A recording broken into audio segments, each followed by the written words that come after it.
As some of you who heard an earlier story may have discerned, I was in a fraternity in college here at Mercer. And a couple of years before the events that I related earlier, I was a freshman and I joined a fraternity. And for those of you who don't know, you don't just immediately become a member, you become what's called a pledge first, which is a period of time when you sort of orient yourself to fraternity and you learn about fraternity and you get to know the brothers. At least that's what it said in the manual. In reality, you become an abused servant who pays for the privilege of being an abused servant. I was not a good pledge.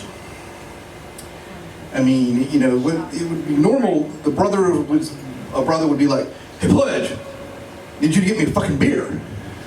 And I'd be like, "We have a bit of dilemma because I'm gonna need you to go fuck yourself." They probably would have thrown me out. If I'd been in one of the bigger fraternities that had plenty of pledges, and pledges to spare, they probably would have kicked me out. But I was in a smaller fraternity that needed the numbers and the money, so they didn't throw me out. However, one night I come one evening to my dorm room and I find stuck on my door a note that I'm to be at the fraternity house at 11:30. I was like, well, fuck it. I went up there and I noticed my whole pledge class isn't there. It's just me and this other pledge brother of mine named John, who was also a shitty pledge, because he was just a dumbass. So I'm like, well, I wonder what's up. And didn't need to wonder for long, because the next thing I know, there's a pillowcase thrown over my head and I'm thrown in the backseat of a car.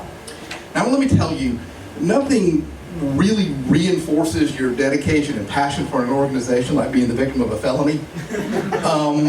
But we're hoodwinked in the back of the car, driving around, and after about 20-25 minutes, we stop and they pull us out of the car, pull the hoodwinks off. I mean, we're in a dirt road in the woods. It's dark, no lights, no sound, no nothing. They pull us out, tell us to hold our hands out, stick a 6-pack of beer in each of our arms, get back in the car and just drive off.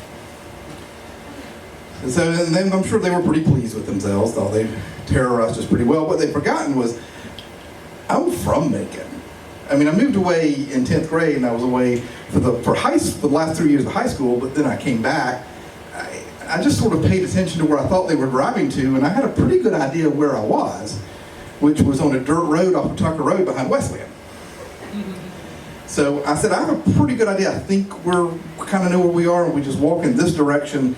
I think we'll get somewhere. And we did, and we come out, sure enough, on Tucker Road. And I went, well, if we just turn left, there's a convenience store down at the corner of Tucker and Forsyth, just a minute down the road.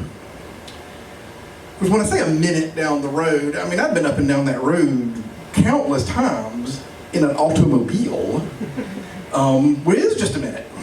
Walking, it's a bit longer. So there we are, no jackets, it's late fall, it's getting down around 40 degrees or lower, carrying beer like morons, walking down Tucker Road at 1:30 in the morning.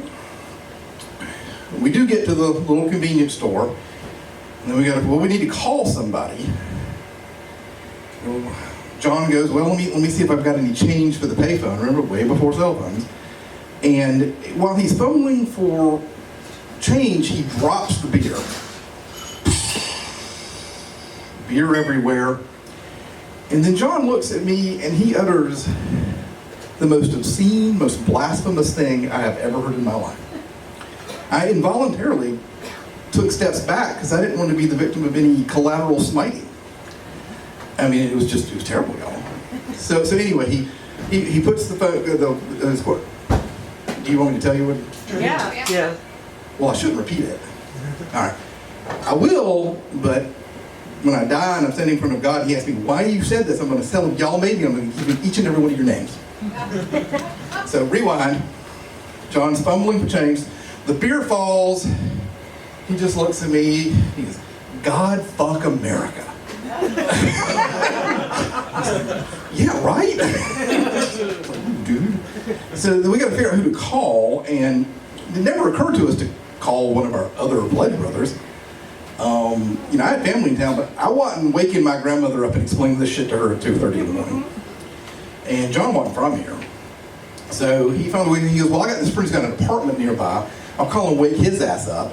And the guy, fortunately, not only got up and answered the phone, but he agreed to come get us. He comes and picks us up.